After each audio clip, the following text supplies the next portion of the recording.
Kongeye kubaha ikaze bakunzi bacu ba Schedule Official, aho dukurikiye aho uhereye hose turagusoje.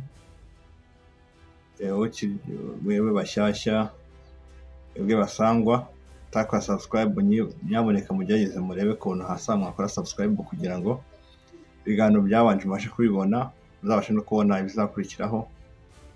Mwibuka na like cyane ni ingenzi cyane, kandi ndanabishimira.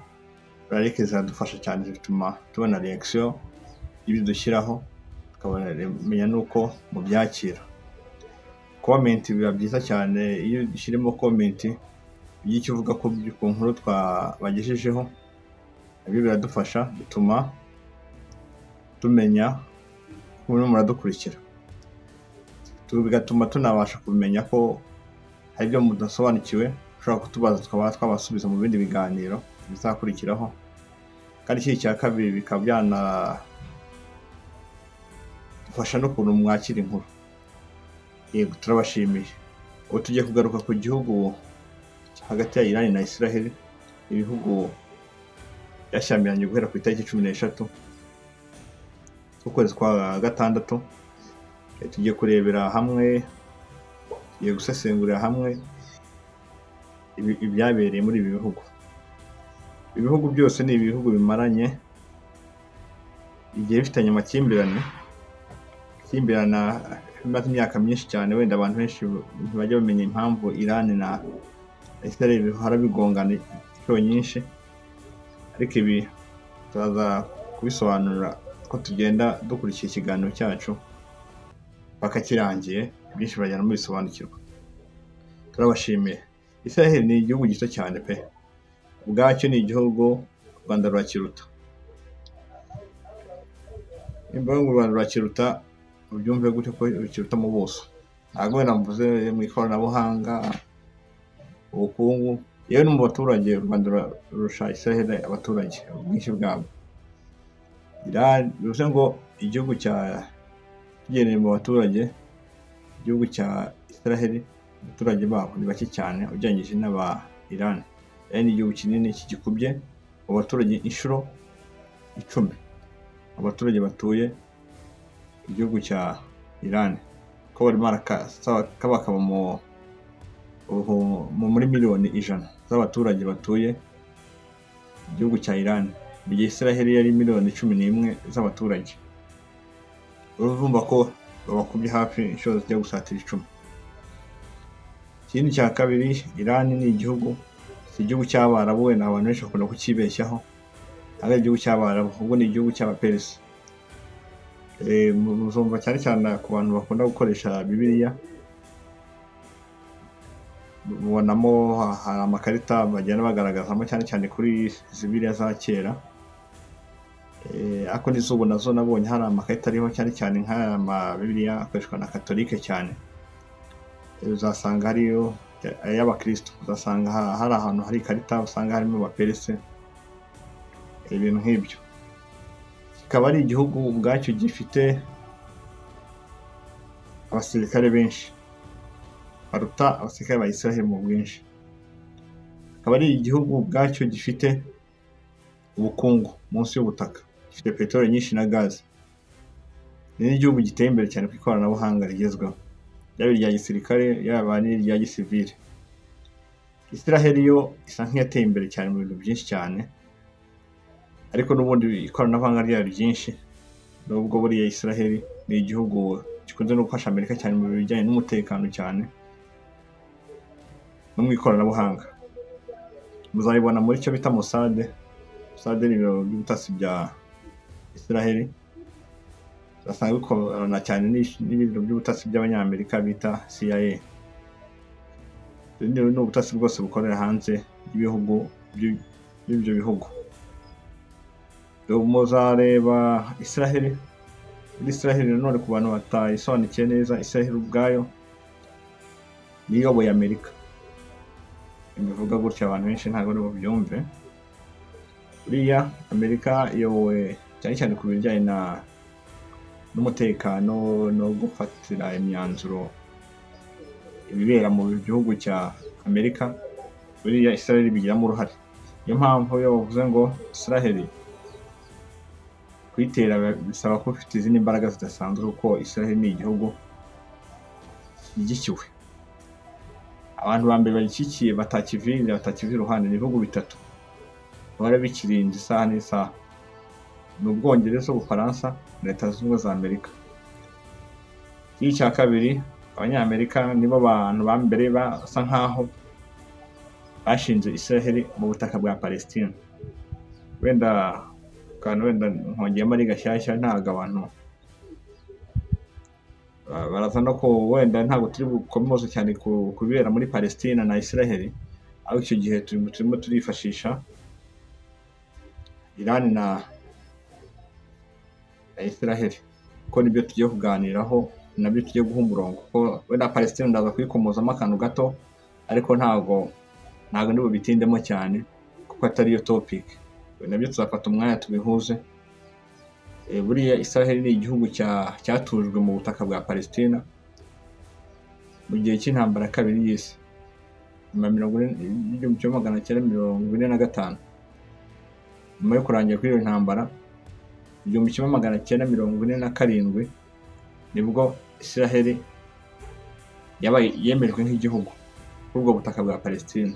Niyo mpamvu na Palestine rimwe na rimwe uzaza ujya kumva ntabwo bayibara nk'igihugu, bayibara nk'ubutaka ariko butigenga. Ubutaka bwigenga buriya ni uko babwemejwe ari igihugu, bivuze ngo buba bwigenga igice, ntabwo baba bufite ubwigenge 100%. Ikindi twavugaho, tugiye kuvuga ikintu iyi ntambara ishobora guteza mu bubanyi n'amahanga bw'ibihugu biri ku isi.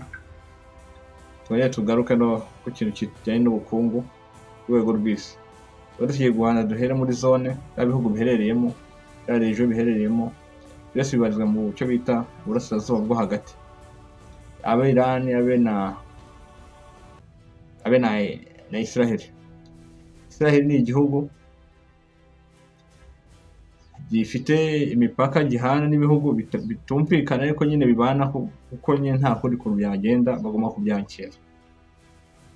Israel ubwayo ihana umupaka n'igihugu bita Jordania, igahana n'injyana igahana n'amazi y'inyanja yitwa Cyprus, igahana n'igihugu bita Liban cyangwa se Lebanon, igahana n'umupaka n'igihugu bita Jordan. Ibyo ni byo urebye ibihugu bahana imipaka nayo na Israel. Rero tugarutse ku cyo bita Iran ubwacyo ni igihugu kinini uko nabibabwiye, ariko ni igihugu kigenda kigahana imipaka na Iraq, igahana n'igihugu bita Afghanistan, igahana n'igihugu bita na Pakistan, ikongera ikagera no kubikora no ku mazi y'inyanja birebana n'igihugu cya Kuwait na Bangladesh. Aha hantu iyo ugarutse ku nyanja bihana imipaka n'iki gihugu cya Iran, hari Gulf se ko nayita mu Kinyarwanda, ariko ni amazi cyangwa se n'ubunigo bwa Parish ni Gulf. Ni muri zone, ni mu cya gice kirimo Abarabu cyane, kongera ikaba yegeranye n'igihugu n'ubutaka bwa Dubai. Dubai wenda ni muri United Emirates, ni muri Emirates z'Abarabu. Ukongera bakamanuka bakagera kuri iyi nyanja ni Gulf ya Oman, nayo ngo babiri hafi aho neza bijya kwegera igihugu cya Oman, ko ni ibintu bihana ubuso cyane ku bijyanye n'amazi. Ubwo rero tugiye kuganira ku kintu cya Iran, turebe biramutse bibaye ngombwa ko ku gice cya Iran iherereyemo bagongana mu ntambara, hashobora kuba havuka ikibazo cy'uko ku bijyanye na peteroli. na gaze bishobora kuba ikibazo cyane ku bijyanye n'ubukungu, kuko buriya Iran na Arabia Saudite, Qatar, ese biriya bice birimo biriya bihugu byo muri Aziya, ariko usanga nka za Qatar, Arabia Saudite, za Kuwait havamo gaze nyinshi na peteroli nyinshi, kongeraho na Iran. Bivuze ngo hari ahantu babonye muri ziriya golfe zose cyangwa se buriya nakwita ko ari nk'ubunigo, hanyuramo amato menshi cyane y'ubucuruzi, cyane cyane akorera ku mugabane w'Uburayi na Afurika cyane na Aziya muri rusange. Ni amato ahahirana cyane ku bwinshi kandi hakava ibintu byinshi cyane. Bivuze ngo abanyaburayi benshi bashobora kwisanga bari mu izamuka ry'ibiciro bigiye bitandukanye ku byo bakenera. Ushobora kugira gutyo ugasanga bahuye n'ikibazo cyo kubura peteroli na gaze. Ni ibintu byakoroha kubura cyane, kuko urabona aho peteroli yahigeze byatuma itizamuka ku kigero kirenze. Hari igihugu cy'Ubuhinde cyahakoraga ubucuruzi, byagorana gukomeza kuhakora ubucuruzi kuko ni ibihugu byegeranye. Yewe n'igihugu cya Pakistan nacyo byagorana kugira ngo nabo bakore ubucuruzi, kandi ubucuruzi burira muri cya gice kirimo Ubuhinde, Ubushinwa, Iran, byateza ikibazo gikomeye, byatuma ubucuruzi bwabo busa nk'abubangamiwe, ibintu bikadogera. Ku kindi, amato yose yaba anyura hariya yose yataraswa ku buryo bworoshye. Bivuze ngo hari ahantu hashobora kuvuka ikibazo cy'impunzi, impunzi zikiyongera ku muvuduko uri hejuru, kandi ugasanga n'ubucuruzi bwahaberaga nabwo buhise buzamba. Nk'urugero wenda kugira ngo byumve neza, Iran nta hantu ihana imipaka na Israel. Bivuze ngo kugira ngo igisasu Israel irase mu gihugu cya Iran, byasaba ko yifashisha ubutaka bwa Jordan. Bivuze ngo Jordan nayo yakisanga mu ntambara nayo, kuko ibisasu biba binyura hejuru, kandi iyo kigiye binyura hejuru hakazamo icyo bita ubwirinzi bubiturikiriza hanyuma y'ibihugu byabo bikagwa mu kindi gihugu. Igihugu bigwamo nta kindi ni Jordan. Jordan icyo gihe niyo iba igitambo cy'ibyo bihugu, nkaho kuko ibirimo hagati nta yindi systeme bakoresha, kandi bategeranye, urumva bakoresha inzira y'ikirere. Wenda uburyo bwo gukoresha amazi nta byagorana, ko murabizi ko iriya zone muri Burasirazuba bwo hagati habonekamo n'igihugu cya Turkiya. Murabizi Turkiya nayo ifite ukuntu hari abantu batumvikana muri Syria, kandi Syria ni ubutaka bworoshye kuba na Iran na Israel bahacakiranira bose bakajya kuharwanira, kuko ni igihugu kidafite umutekano mu bundi buryo.